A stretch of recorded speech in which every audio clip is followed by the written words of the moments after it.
एक राणी आपला हिऱ्याचा हार तिजोरीत ठेवत होती. ठेवत असताना एका पक्षाने झडप घातली आणि तो हार घेऊन फरार झाला. लगेच तिने राजाकडे येऊन सांगितलं, काही करा, फक्त मला माझा हिऱ्याचा हार मिळवून द्या. राजाने सर्वांना सांगितलं, जो तो हार मिळवून देईन त्याला अर्ध राज्य देण्यात येईल.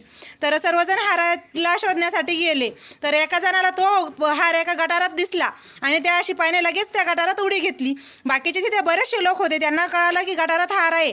त्यांना सुद्धा राज्य मिळवण्यासाठी त्या गटारात उडी घेतली आणि हार शोधू म्हटले. तर जवळून राजा जात असताना त्यांना बघितलं की इथं हार आहे.